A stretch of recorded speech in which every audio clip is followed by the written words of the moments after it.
Hello students, how are you all? I hope you all are fine. I am Sharandeep Kaur and today we are going to start our new chapter of science which is structure of atom. Okay beta, so let we start our chapter. सो बेटा हमारा जो first topic है that is atom.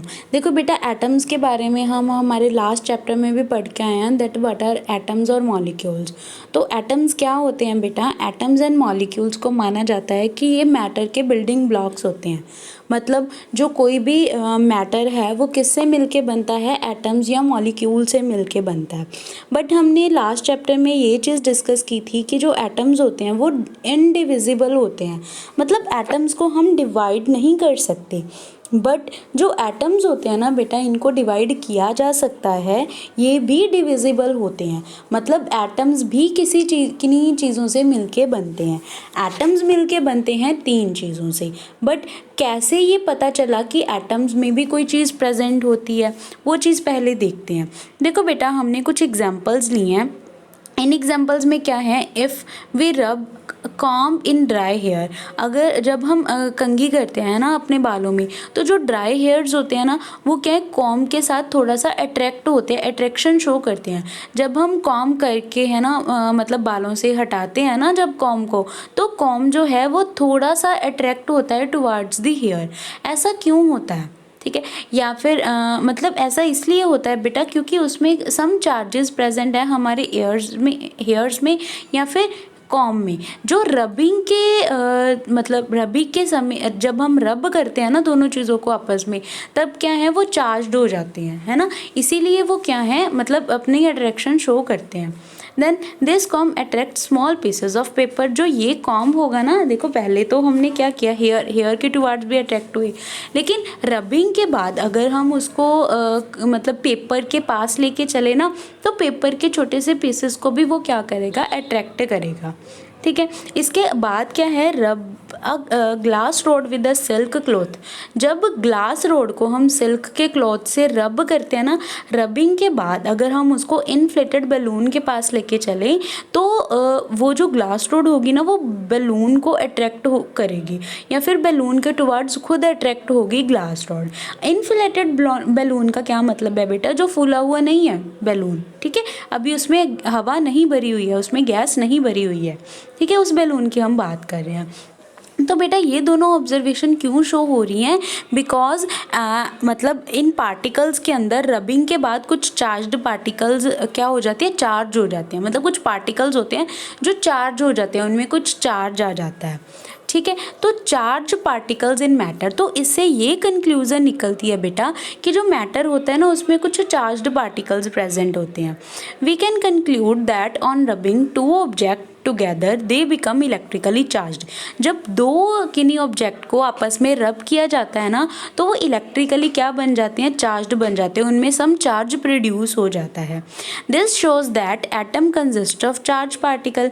इसका क्या मतलब है कि atoms के अंदर कुछ चार्ज्ड पार्टिकल प्रेजेंट होते हैं। ठीक है, इसका मतलब ये भी है कि एटम डिविजिबल होता है। ऐसा नहीं है कि एटम में और कोई चीज़ ही नहीं प्रेजेंट, एटम भी किसी चीज़ से मिलके बनता है। ठीक है, वो क्या है, चार्ज्ड पार्टिकल्स हैं जिससे मिलके एटम बनता है। तो बेटा अब हमने ये देखना है कि एटम किन चार्ज्ड पार्टिकल से मिलके बनता है। क्या है, हम देख रहे हैं स्ट्रक्चर ऑफ एटम। ठीक है, एटम के स्ट्रक्चर के बारे में डिस्कस कर रहे हैं।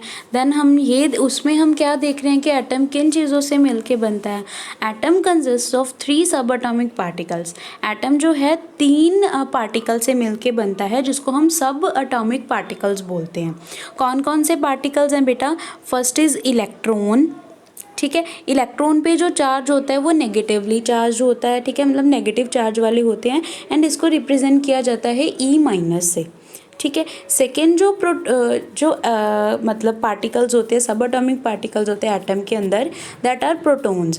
प्रोटॉन्स पे जो चार्ज होता है दैट इज़ पॉजिटिव एंड इनको रिप्रेजेंट किया जाता है P+ से। ठीक है, थर्ड जो पार्टिकल्स हैं दैट आर न्यूट्रॉन्स।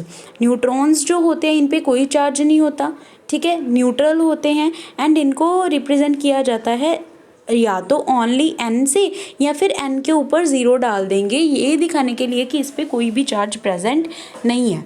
ठीक है, तो 3 तरह के पार्टिकल्स हुए, protons, electrons and neutrons. Electron पे नेगेटिव चार्ज, प्रोटॉन पे पॉजिटिव चार्ज एंड न्यूट्रॉन्स जो होते हैं दैट आर न्यूट्रल। क्लियर है। अब नेक्स्ट है डिस्कवरी ऑफ इलेक्ट्रॉन। ठीक है, हमने ये तो देखा कि 3 तरह के पार्टिकल्स होते हैं, लेकिन पता कैसे चला कि 3 तरह के पार्टिकल्स होते हैं, इलेक्ट्रॉन्स होते हैं, प्रोटॉन्स होते हैं, न्यूट्रॉन्स होते हैं। ठीक है, पहले तो हमने यही देखा ना कि रबिंग से तो हमें ये चीज़ पता चली कि उसमें चार्ज्ड पार्टिकल है, लेकिन उन पे चार्ज कैसा है, मतलब नेगेटिव है, पॉजिटिव है। ऐसा भी तो हो सकता था ओनली नेगेटिव चार्ज हो, ऐसा भी तो हो सकता था ओनली पॉजिटिव चार्ज हो। अगर नेगेटिव चार्ज है तो कैसे पता चला कि उसमें नेगेटिव चार्ज है, या पॉजिटिव है तो कैसे पता चला पॉजिटिव है, वो चीज़ें देखेंगे। मतलब सबसे फर्स्टली हम क्या देखेंगे, डिस्कवरी ऑफ इलेक्ट्रॉन्स। इलेक्ट्रॉन्स की डिस्कवरी किस तरीके से हुई थी। ठीक है, तो जो इलेक्ट्रॉन था उसको डिस्कवर किया था जे थॉमसन ने इन 1897। ठीक है, किस तरीके से उन्होंने डिस्कवर किया था बेटा, उन्होंने क्या किया, एक ना डिस्चार्ज ट्यूब ली। ठीक है, डिस्चार्ज ट्यूब ली, डिस्चार्ज ट्यूब में उन्होंने ना एक डिस्चार्ज ट्यूब ली। ठीक है, उनमें से इलेक्ट्रिसिटी पास करवा के देखी बहुत ज़्यादा वोल्टेज की। ठीक है, एंड उसमें उन्होंने एक गैस फिल की थी बहुत कम प्रेशर पे, बहुत लो प्रेशर पे। ये जो आपको शो हो रही है ना, दिस इज़ डिस्चार्ज ट्यूब। ठीक है, इसमें क्या है, गैस फिल की हुई है ना, एंड इसको क्या है, इलेक्ट्रिसिटी से कनेक्ट किया गया है, मतलब बैटरी से कनेक्ट किया गया है, ताकि बैटरी इसको इलेक्ट्रिसिटी प्रोवाइड करवा सके बहुत ही ज़्यादा हाई वोल्टेज की। ठीक है, अबाउट 10,000 वोल्ट की जो एनर्जी है वो प्रोवाइड की जाती है इस वोल्टेज से, इस बैटरी से। ठीक है, देन इसमें ना कुछ रेज प्रोड्यूस हुई थी, कुछ रेज आई थी जिनको हम कैथोड रेज बोलते हैं, एंड उन रेज में इलेक्ट्रॉन्स प्रेजेंट थे। ठीक है, तो इससे ही हमें पता चला कि जो एटम होता है उसमें नेगेटिवली चार्ज्ड इलेक्ट्रॉन्स प्रेजेंट होते हैं। इसको थोड़ा सा इलेबोरेट करके देख लेते हैं बेटा, जो इलेक्ट्रॉन की डिस्कवरी का एक्सपेरिमेंट है। इसमें क्या है बेटा, इसमें ना देखो ये हमारी क्या है, स्ट्रक्चर है। इस स्ट्रक्चर में क्या गिवन है बेटा, देखो एक डिस्चार्ज ट्यूब है, ये वाली क्या है, डिस्चार्ज ट्यूब है। ठीक है, इसके अंदर क्या, वेरी लो प्रेशर पे एयर फिक्स की गई है। ठीक है, इसको वैक्यूम पंप से जोड़ा गया है बेटा। ये वैक्यूम पंप क्या करेगा, एयर का जो प्रेशर है ना उसको कंट्रोल करेगा।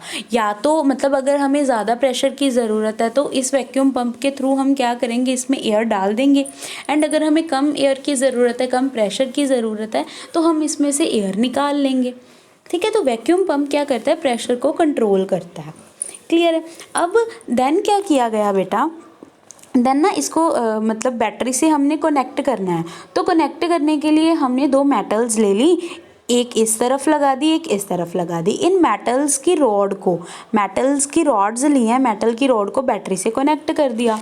ये जो मेटल की रॉड्स हैं इनको कलेक्टिवली तो इलेक्ट्रोड्स बोला जाता है, बट जिसको हमने नेगेटिव टर्मिनल के साथ जोड़ा है उसको हम क्या बोलते हैं बेटा, कैथोड, एंड जिसको पॉजिटिव टर्मिनल के साथ जोड़ा है उसको बोलते हैं एनोड। क्लियर है। डिस्चार्ज ट्यूब ली, उसमें गैस फिल की हुई है, उसको कंट्रोल करने के लिए वैक्यूम पंप लगाया है, एंड उसको बैटरी से कनेक्ट करने के लिए हमने क्या किया है, 2 इलेक्ट्रोड्स ली हैं, मेटल की रॉड्स ली हैं। एक को जिसको नेगेटिव टर्मिनल के साथ जोड़ा उसको हम कैथोड बोलते हैं, एंड जिसको पॉजिटिव टर्मिनल के साथ जोड़ा उसको एनोड बोलते हैं। ठीक है, अब ये तो था सारा हमारा सेटअप, कैसे हमने ऑपरेटर्स का सेटअप किया। फिर बेटा अब बात आती है कि वर्किंग कैसे होती है इसकी। जब हमने इसको हाई वोल्टेज से जोड़ दिया ना बेटा, बहुत ज़्यादा हाई वोल्टेज वाली बैटरी से कनेक्ट कर दिया, तब ये देखा गया कि कैथोड की तरफ से कुछ रेज थी, वो क्या है, एनोड की तरफ जा रही हैं।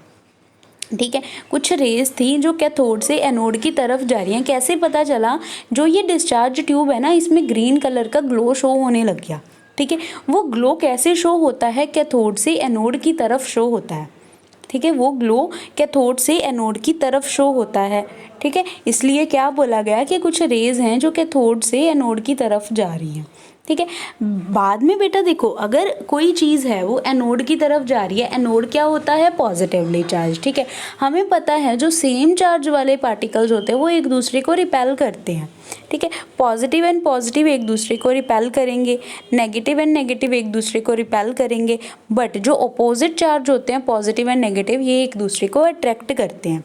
तो पॉजिटिव की तरफ कोई रे आ रही थी, इसका मतलब कि जो वो रे आ रही थी वो उसमें कौन से पार्टिकल्स होंगे, नेगेटिवली चार्ज पार्टिकल्स होंगे, इसीलिए तो वो पॉजिटिव रॉड की तरफ आ रही है, ठीक है। तो इसीलिए जो इनको बोला गया, जो रेज कैथोड से एनोड की तरफ आ रही थी उनको कैथोड रेज बोला जाता है, बिकॉज कैथोड की तरफ से आ रही हैं, ठीक है। एंड उसमें क्या होते हैं, नेगेटिवली चार्ज्ड पार्टिकल्स होते हैं। ये क्यों, कैसे पता चला, क्योंकि वो जो रेज हैं वो किस तरफ जा रही हैं, पॉजिटिव इलेक्ट्रोड की तरफ जा रही हैं। क्लियर है बच्चों। तो मतलब कैथोड रेज जो हैं वो किससे बनी हैं, नेगेटिवली चार्ज्ड पार्टिकल से बनी हैं। एंड उन पार्टिकल्स को एक नेम दे दिया, क्या नेम दे दिया, इलेक्ट्रॉन्स, ठीक है। Then concluded that atom consists of negatively charge electron. तो इससे क्या पता चला कि जो कोई भी एटम होता है उसमें नेगेटिवली चार्ज इलेक्ट्रॉन्स प्रेजेंट होते हैं। अब आप ये सोच रहे होगे कि एटम कहाँ से आया, एटम की तो हमने बात ही नहीं की। तो बेटा जो हमने इलेक्ट्रोड्स ली हैं, जिस भी मटेरियल की ली हैं, वो मैटर ही है ना, मेटल है, वो मेटल से मिलके बना है। तो मेटल भी तो एक तरह का मैटर ही होता है, ठीक है। क्या है उसमें, वो किसकी बनी हुई है, मेटल की बनी हुई है। तो मेटल भी तो मैटर की ही एग्जाम्पल होगी ना, ठीक है। मान लो कॉपर की हमने ये रॉड्स ले ली, तो कॉपर जो है वो क्या है, मैटर ही तो है, समझ में आया। तो इसीलिए क्या है, मतलब इस मैटर के अंदर एटम्स प्रेजेंट होंगे, ठीक है। तो हमने एटम्स की ही बात कर रहे हैं, मतलब एटम्स के बारे में ही देख रहे हैं, एटम्स के अंदर से ही इलेक्ट्रॉन्स बाहर आ रहे हैं। क्लियर है बेटा। तो इस तरीके से इलेक्ट्रॉन की डिस्कवरी हुई थी। उसके बाद बेटा हमने दो चीज़ें लर्न करनी है कि इलेक्ट्रॉन का मास कितना होता है, ठीक है। Mass 9.1 raise to power multiply 10 raise to power -31 kg, ठीक है। अब -31 का क्या मतलब है, -31 का ये मतलब है कि 9.1 divided by 10 raise to power 31। ये तो मल्टीप्लाई में है ना, अगर डिवाइड करेंगे तो ये नीचे आके पॉजिटिव में इसकी पावर हो जाएगी, मतलब यहाँ पे 1 के साथ 31 ज़ीरोज़ लगी हुई हैं, ठीक है। तो कितना, मतलब हम बहुत ही ज़्यादा स्लो, मतलब कम मास हो जाएगा ना इसका, 0.0000 30 बार ज़ीरोज़ देन जाके 91, ठीक है। तो क्या है, बहुत जो मास होता है इलेक्ट्रॉन का वो बहुत ही ज़्यादा कम होता है। फिर है बेटा चार्ज ऑफ इलेक्ट्रॉन। इलेक्ट्रॉन पे चार्ज कितना होता है, इलेक्ट्रॉन का चार्ज होता है 1.6 into 10 raise to power -19 coulomb. 1.6 into 10 raise to power -19 coulomb होता है चार्ज इलेक्ट्रॉन का, ठीक है। इसको रिलेटिवली -1 मान लिया जाता है, ठीक है। मतलब रिलेटिव चार्ज जो होता है इलेक्ट्रॉन का उसको क्या मान लेते हैं, -1 चार्ज मान लेते हैं, ठीक है। तो रिप्रेजेंट इसको किया जाता है E- से। क्लियर है बेटा। अगर हमने कैलकुलेशंस करनी है तो कैलकुलेशंस में हम मास एंड चार्ज जो है इलेक्ट्रॉन का ये यूज़ करेंगे, बट जो मतलब माना तो यही जाता है कि देखो 1.6 10 रेज़ टू पावर -19 ये बहुत ही कम वैल्यू है ना, इसलिए इसको अप्रॉक्सीमेट 1 मान के चलते हैं, 1 मान के चलते हैं, बट है क्या नेगेटिवली चार्ज होते हैं, इसीलिए इसका चार्ज -1 माना जाता है। क्लियर है। देन इसके बाद है प्रोटॉन्स की डिस्कवरी। प्रोटॉन्स की डिस्कवरी कैसे हुई थी, जिस तरह से बेटा इलेक्ट्रॉन की डिस्कवरी के लिए एक एक्सपेरिमेंटल सेटअप किया गया था ना, बिल्कुल सेम वैसा ही एक्सपेरिमेंटल सेटअप किया गया है प्रोटॉन्स की डिस्कवरी के लिए, ठीक है।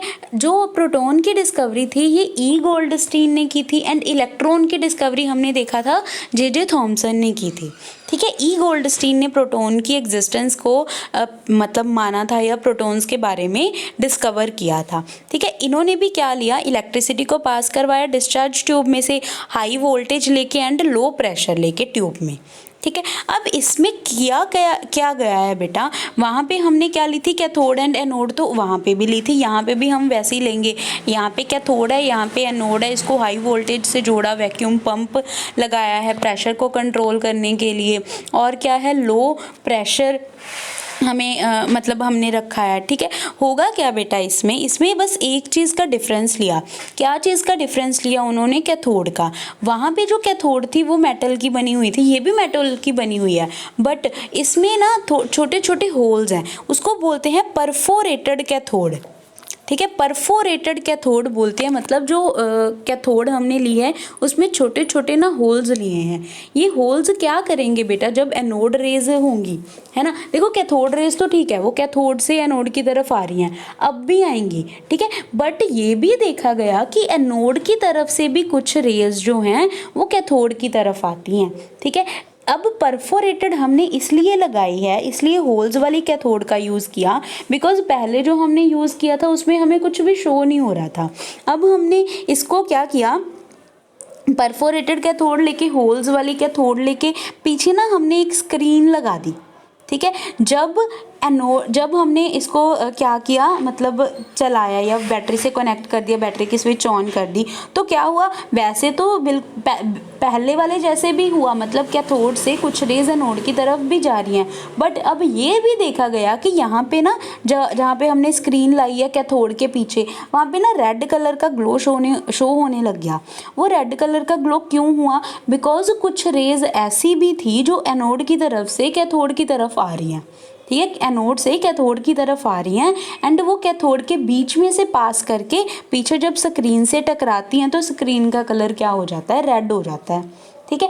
पहले क्यों नहीं शो हुई? बिकॉज पहले हमने जो कैथोड है वो परफोरेटेड नहीं ली थी, वो होल्स वाली नहीं ली थी, ठीक है। तो इससे ये पता चला कि चाहे कैथोड से एनोड की तरफ कुछ रेज जा रही हैं, बट एनोड से भी कैथोड की तरफ कुछ रेज आती हैं, जिनको हम एनोड रेज बोलते हैं, ठीक है। एनोड रेज भी बेटा इनको बोला जाता है, इनको कैनाल रेज भी बोला जाता है, ठीक है।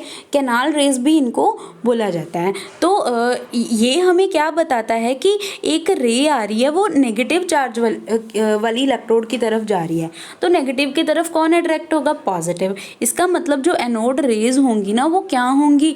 पॉजिटिवली चार्ज होंगी, इसीलिए तो वो नेगेटिव के टुवर्ड्स जा रही हैं, ठीक है बेटा। तो इस तरीके से प्रोटॉन की डिस्कवरी हुई थी। अब बात करते हैं प्रोटॉन के मास चार्ज की। देखो बेटा जो चार्ज होता है ना प्रोटॉन का, वो मतलब बिल्कुल सेम होता है किसके? इलेक्ट्रॉन के मास के, इलेक्ट्रॉन के चार्ज के, ठीक है।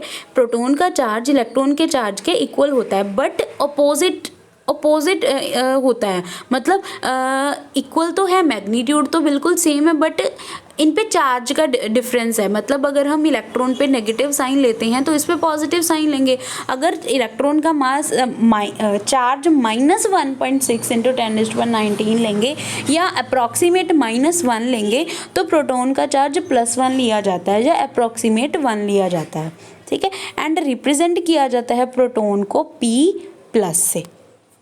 क्लियर है बच्चों? सॉरी, अब इसके मास की बात करते हैं। मास होता है, इसके मास को रिलेटिव 1 यूनिट मान के चलते हैं, ठीक है। मास 1 यूनिट मान के चलते हैं। एक्चुअल में माना जाता है कि जो प्रोटॉन का मास होता है ना वो इलेक्ट्रॉन के मास से 1840 टाइम्स होता है, ठीक है। इतना ज़्यादा मास होता है प्रोटॉन का, मतलब इलेक्ट्रॉन से बहुत ज़्यादा मास है।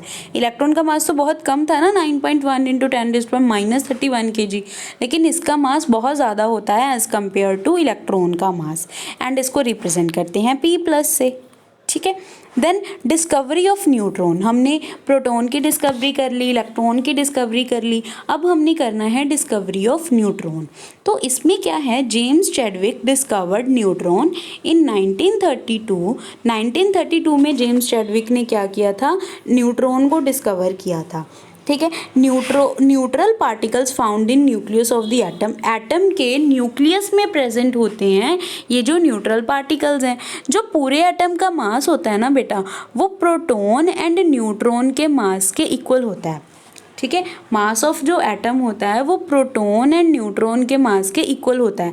देखो इलेक्ट्रॉन का मास तो नेग्लिजिबल होता है, बहुत ही ज़्यादा कम होता है ना। तो जो एटम का पूरा मास है वो प्रोटॉन एंड न्यूट्रॉन की वजह से ही होता है। क्लियर है बच्चों? अब इसके करैक्टरिस्टिक्स क्या होते हैं? न्यूट्रॉन का जो मास है ये 1 यूनिट माना जाता है, ठीक है। देन न्यूट्रॉन का जो चार्ज है न्यूट्रॉन का जो चार्ज है कोई भी नहीं होता, न्यूट्रल होता है। एंड न्यूट्रॉन को हम रिप्रेजेंट करते हैं ओनली n से या n0 से। ठीक है बेटा। Then structure of atom, atom की स्ट्रक्चर क्या होती है अब हम देखते हैं। देखो बेटा, एटम की स्ट्रक्चर को देखने के लिए पहले तो हमने ये देखा कि एटम में कौन कौन से पार्टिकल्स प्रेजेंट होते हैं। अब हमने ये देखना है कि एटम की स्ट्रक्चर क्या होती है। जो एटम है ना बेटा, ठीक है, ये इलेक्ट्रॉन, प्रोटॉन एंड न्यूट्रॉन से मिलके बना है। ठीक है, अब ये इलेक्ट्रॉन एंड प्रोटॉन या न्यूट्रॉन किस तरीके से एटम में प्रेजेंट होते हैं, इस चीज़ को हमने देखना है। ठीक है, मतलब इनकी ओरिएंटेशन या इनकी अरेंजमेंट देखनी है एटम में किस तरीके से होती है, जिससे हमें एटम के स्ट्रक्चर के बारे में पता चल जाएगा। ठीक है बेटा, तो after the discovery of protons and electrons suggested that atoms are divisible and they do have a inner structure। मतलब क्या है कि जब electron and proton and neutron की डिस्कवरी हो गई थी, इसके बाद ये देखा गया, मतलब ये हमें पता चल गया कि जो एटम्स होते हैं वो डिविजिबल नेचर के होते हैं। ठीक है, तो इसका मतलब एटम्स की भी कुछ इनर स्ट्रक्चर होती है। ठीक है, to see the arrangement of electron and proton की अरेंजमेंट देखने के लिए कि एटम के अंदर ये किस तरीके से प्रेजेंट होते हैं या कहाँ कहाँ पे पड़े होते हैं। ठीक है, जे थॉमसन ने एक मॉडल दिया था। जे थॉमसन कौन? जिसने इलेक्ट्रॉन की डिस्कवरी की थी। ठीक है, जे थॉमसन ने एक मॉडल दिया था स्ट्रक्चर ऑफ एटम को डिस्क्राइब करने के लिए, जिसको बोला जाता है Thompson model of an atom. ठीक है, जब बेटा जे थॉमसन ने स्ट्रक्चर ऑफ एटम दी थी ना, उस टाइम पे न्यूट्रॉन की डिस्कवरी नहीं हुई थी, ओनली 2 ही पार्टिकल्स थे उस टाइम पे। कौन कौन से? Electron and proton. उस टाइम पे न्यूट्रॉन की अभी डिस्कवरी ही नहीं हुई थी। डिस्कवरी न्यूट्रॉन की जे थॉमसन के मॉडल के बाद हुई थी। ठीक है, अब Thomson's model of an atom क्या है? पर्पस दी जे थॉमसन ने बेटा एक मॉडल दिया एटम के स्ट्रक्चर को दिखाने के लिए। इसने क्या है, एक प्लम पुडिंग मॉडल की तरह इसने दिया था। ठीक है, मतलब जैसे पुडिंग में होता है ना बेटा, ड्राई फ्रूट्स हम डाल के रखते हैं, है ना, खीर में ड्राई फ्रूट्स डालते हैं। या फिर ये मान लो कि हमारे पास क्या है, वाटरमेलन है। ठीक है, इन्होंने वाटरमेलन की तरह, प्लम पुडिंग की तरह, ठीक है, या फिर ब्लूबेरी मफ़िन की तरह इसको क्या किया था, अरेंज किया था, या उसकी तरह समझाने की कोशिश की थी कि इस तरह प्रेजेंट होता है। हम एक तरीके से मतलब मैं आपको समझाती हूँ।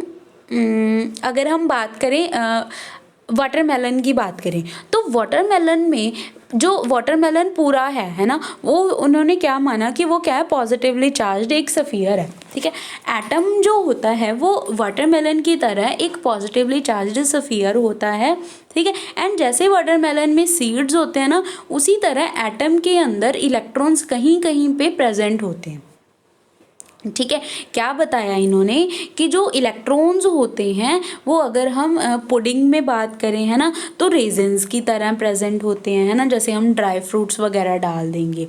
ठीक है, एंड अगर हम वाटरमेलन की बात करें तो वाटरमेलन में जो सारा रेड पार्ट है या पूरा जो सफ़ियर है, that is positively charged, but only जो सीड्स हैं ना उसके कहीं कहीं पे एम्बेडेड होते हैं, कहीं कहीं पे प्रेजेंट होते हैं, तो वो क्या है, नेगेटिवली चार्ज्ड। उसी तरह से एटम में नेगेटिवली चार्ज्ड इलेक्ट्रॉन्स पड़े होते हैं। ठीक है, मतलब प्रोटॉन तो सारी कहीं प्रेजेंट होंगे, है ना, हर जगह, सिर्फ इलेक्ट्रॉन्स कहीं कहीं पे प्रेजेंट होके एटम के बीच। इस तरह से थॉमसन ने अब एक मॉडल दिया था एटम का। ठीक है, इसके पोस्टुलेट क्या थे? An atom consists of positively charged sphere and the electrons are embedded in it। जो एटम होता है वो पॉजिटिवली चार्ज्ड स्फीयर होता है, एंड जो इलेक्ट्रॉन्स होते हैं वो कहीं कहीं पे प्रेजेंट होते हैं एटम के अंदर। ठीक है, the negative charge and the positive charge are equal in magnitude. जितना पॉजिटिव चार्ज होगा उतना ही नेगेटिव चार्ज प्रेजेंट होगा एटम के अंदर। मतलब ये है कि जो पूरा एटम है वो क्या होगा, इलेक्ट्रिकली न्यूट्रल। मतलब उस पर पूरे एटम पे कोई चार्ज नहीं होगा, वो तो न्यूट्रल होगा। जितना पॉजिटिव उतना इलेक्ट्रॉन, तो पॉजिटिव नेगेटिव आपस में क्या हो गए, कैंसिल हो गए, चार्ज क्या आ गया, 0। मतलब एज होल अगर हम एटम को देखें तो वो क्या होता है, इलेक्ट्रिकली न्यूट्रल होता है। ठीक है। अब बेटा इसकी कुछ लिमिटेशंस थी, जे थॉमसन मॉडल की कुछ लिमिटेशंस थी। वो लिमिटेशंस क्या थी? J Thomson model of atom was just based on imagination. वो तो सिर्फ इमेजिनेशन के बेस था, थ्योरेटिकल कंसेप्ट था, बस उसने बोल दिया, ठीक है। बट एक्सपेरिमेंटल एविडेंस इसका कोई भी नहीं था। मतलब उसने जो भी अपनी डिस्कवरी की थी वो मतलब एज अ एक्सपेरिमेंटल वे में नहीं की थी। जैसे इलेक्ट्रॉन को एक्सपेरिमेंटली देखा गया, प्रोटॉन्स को एक्सपेरिमेंटली देखा गया, बट जो जे थॉमसन मॉडल दिया था ना एटम, स्ट्रक्चर ऑफ एटम के लिए, उसको उसकी कोई भी बेटा वेरिफिकेशन नहीं है, उसकी कोई भी एक्सपेरिमेंटल ऑब्जर्वेशन नहीं है। सिर्फ उसने थ्योरेटिकली सिर्फ बोल दिया, इमेजिन जो किया उसने, सोचा भी कि शायद ऐसा हो सकता है, वो ही उसने अपनी थ्योरी में लिख दिया, ठीक है। लेकिन उसका कोई एक्सपेरिमेंटल वे नहीं था। एंड उसके बाद जब उसकी स्ट्रक्चर को देखने के लिए एक्सपेरिमेंट्स किए गए ना, तो एक्सपेरिमेंटली उसकी जो स्ट्रक्चर थी, उसकी जो स्ट्रक्चर ऑफ एटम थी, वो क्या है, गलत प्रूव हुई थी, ठीक है। इसके बाद जे थॉमसन के बाद रदरफोर्ड ने अपना एक्सपेरिमेंट दिया था, ठीक है। तो रदरफोर्ड का जो एक्सपेरिमेंट है बेटा, वो हम नेक्स्ट लेक्चर में स्टडी करेंगे। आज तक हम इतना ही करते हैं। क्या चीज़ें आज हमने पढ़ी हैं? Discovery of electron, discovery of proton, discovery of neutron, इनके करेक्टरिस्टिक्स के बारे में पढ़ा, ठीक है। एंड हमने और क्या चीज़ की है? जे थॉमसन मॉडल, ठीक है, Thompson model of an atom बोल सकते हैं जिसको हमने, ठीक है। तो रदरफोर्ड की डिस्कवरी जो है, जो रदरफोर्ड का एक्सपेरिमेंट है, वो हम नेक्स्ट लेक्चर में डिस्कस करेंगे।